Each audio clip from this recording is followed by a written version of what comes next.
So children, in this video we will see how to carry forward the practical of titration. So one of the student will demonstrate it, all the steps that how to proceed.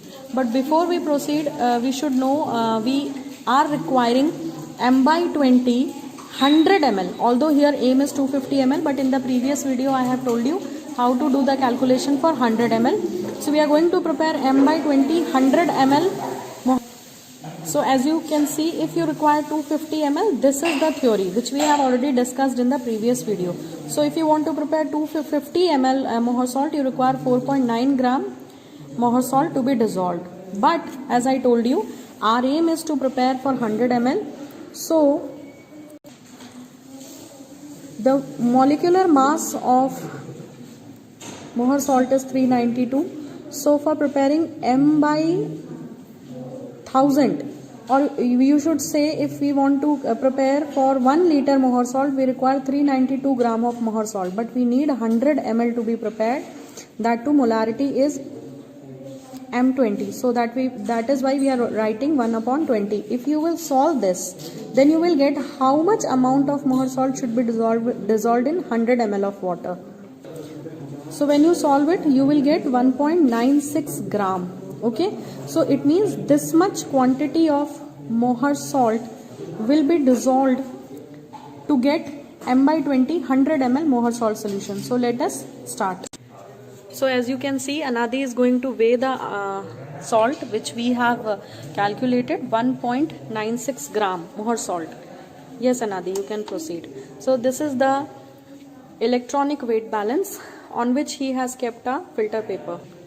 So Anadi, for m by 20 100 ml, how much mohr salt you are going to measure? 1.96 gram. Okay. Why 1.96 gram? From calculation we have found. Okay, right. See, in place of filter paper, you can use watch glass also. In previous video, I have already told how to weigh the salt. So Anadi, what is the next step? We will use the measuring flask to keep all the mohr salt in there. Okay. So what he is doing is, he is transferring the mohr salt in this measuring cylinder. Okay. So as you can see, 1.96 gram mohr salt he has transferred in this round bottom flask, which is actually called as measuring cylinder for the titration. Now Anadi, what has to be done next? Now we will take 10 ml of concentrated H2SO4 in a measuring cylinder. Okay, so what he is doing is, he is taking 10 ml concentrated sulfuric acid in the measuring cylinder. So as you can see, Anadi, are you ready with the 10 ml concentrated acid? Yes ma'am. Okay, add it. So Anadi, can you tell why we are not adding directly water? We are adding concentrated sulfuric acid to prevent the hydrolysis of mohr salt. Yes, because if we will add water directly, in presence of water, this mohr salt will get hydrolyzed. Hai So to prevent the hydrolysis, we add concentrated sulfuric acid while preparing the solution. So now we will have to prepare the solution as 100 ml. So he is going to add water. See, before adding water, we have to use and add concentrated sulfuric acid for the reason which I have already told you. Okay, so in this measuring flask, how much water you will add, Anadi? 90 ml. Okay, 90 ml. Why? Because we have already added 10 ml. 10 ml concentrated sulfuric acid. So as you can see, all the measuring cylinders, they have mark over here. Wherever is the mark in the neck, this mark tells that this is of 100 ml. Although these measuring cylinders are available in different capacities. Like if you have to prepare 250 ml solution, a 250 ml measuring cylinder is also available. But as we are making 100 ml solution, we have taken 100 ml measuring flask. So Anadi, what is this solution called as which you have prepared? Can you tell? This is 100 ml m by 20 mohr salt solution. Okay, very good. Now what are you going to do with this? Now we will pipette out it 20 ml. Okay. And we will add it to the conical flask. Hello Ansh. Hello ma'am. So Ansh has also joined Anadi, and now Ansh will tell you how to pipette out 20 ml mohr salt from this flask. Now we will keep this flask at this angle. Okay. And the pipette should not touch the bottom of the flask. Okay. So now I am doing it. So as you can see, this is the method or this is the procedure how you pipette out the solution in the pipette. And if you will see, there is a mark on pipette also. So till mark you have to pipette out the solution. So very good, my dear, you have exactly measured 20 ml. Now what are you going to do?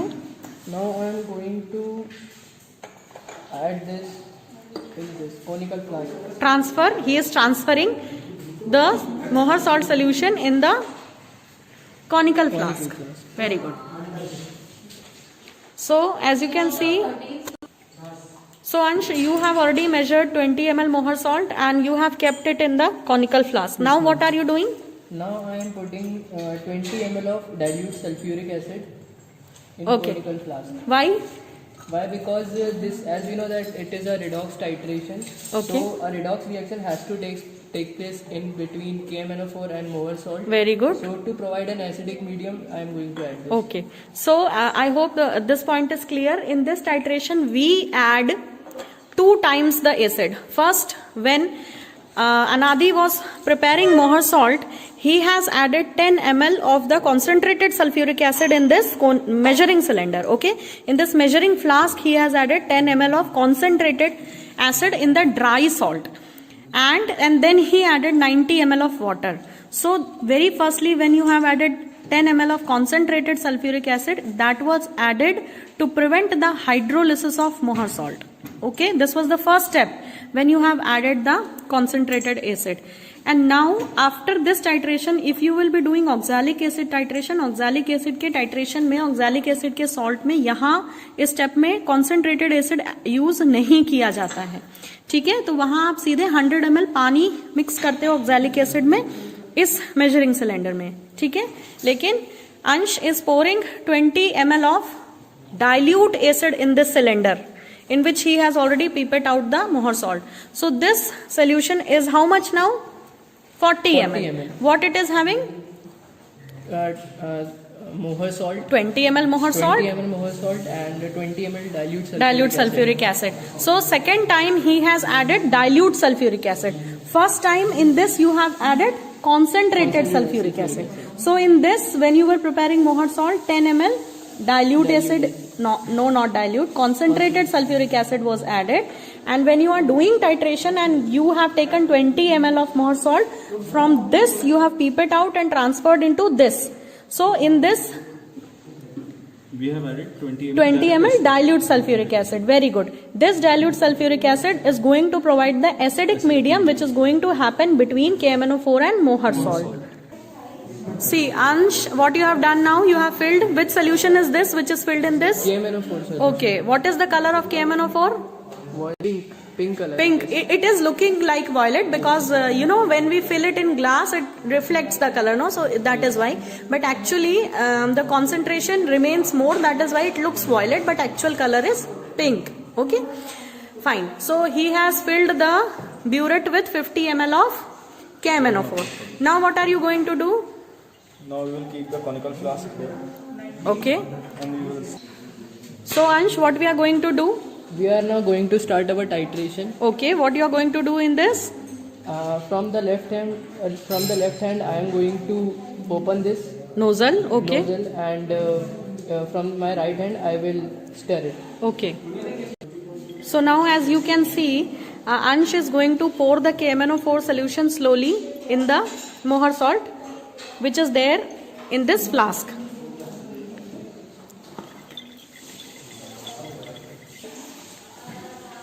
So what is expected? When you are going to stop running the solution, Ansh? When we will get light pink color. Okay. So, yes. Ansh, how much time you are going to run KMnO4 solution? Until the pink color starts appearing. Okay. Means it is appeared, and it is because due to the redox reaction, the titration has reached. Okay, so you are going to get the reaction complete between KMnO4 and mohr salt. So this is called as end point. What it is called as? End point. End point is what? It is a question of Viva. End point is the point at which you get this light pink color. Okay, and at this light pink color, what happens? The reaction, which kind of reaction is taking place between Mohr salt? Yes, very good. So in between Mohr salt and KMnO4, redox reaction is complete. Okay, that is why the pink color has appeared. So there is a question to you. As you have got this pink color, you have used only two solution, KMnO4 and Mohr salt. But in 11th class, when you were doing titration, you were using some of the indicators. Did you use any indicator in this titration? No ma'am, because KMnO4 is a self-indicator. Okay. KMnO4 is a self-indicator, so that is why when the reaction is over, it gives you the pink color. So note down, there is a reaction between what? Your KMnO4, which is a colored solution, and Mohr salt was colorless. है ना? See, this is Mohr salt which you have already prepared. So this is colorless, it looks like water, and KMnO4 is pinkish purplish. Okay. So in this titration, KMnO4 is actually strong oxidizing agent. It is working as a strong oxidizing agent. It's oxidizing agent, it means it is itself getting reduced. Okay. And basically, why it is acting as a strong oxidizing agent? Because you have added concentrated sulfuric acid. So in presence of acid, dilute acid or concentrated, it works as a oxidizing agent. Then what is the purpose of FeSO4?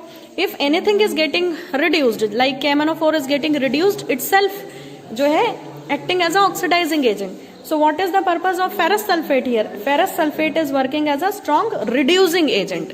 वो reducing agent है और खुद क्या हो जाता है? Oxidize होता है. So ये सारी चीजें वाइवा के questions हैं. So Ansh, can you tell me what is the reading which you are getting where your redox reaction is complete? Reading I am getting is 19.8. Okay. So 19.8 is the reading he is getting. It means 19.8 ml of KMnO4 is required to get the reaction done between Mohr salt and KMnO4. So this is the titration, and the way you have done this, how many readings you are going to take, Ansh? 3 readings I am going to take, in which the last 2 will be concurrent readings. Okay. In which the concurrent reading will be, we will take as X, which will be, which In the calculation it was X. So wherever your calculation is there in the book and you find the X, at that place you are going to keep this 19.7. Okay. So as you can see here, the index and the observation table, everything is complete in this file, and he has written his reading as 19.7, and the value he has got 19.7. With this he has done the calculation, and he has got the molarity of KMnO4 as 0.0105, because this X has been substituted as 19.7. And strength, formalize molarity into molar mass. So you are calculating the strength of KMnO4. That is why molar mass of KMnO4 is 158. You multiplied it with its molarity. So you are getting the strength as 1.60. So this is the result. And how to write in file and rest everything I have already prepared a video, so you know about it. I hope the process was clear. Thank you for watching.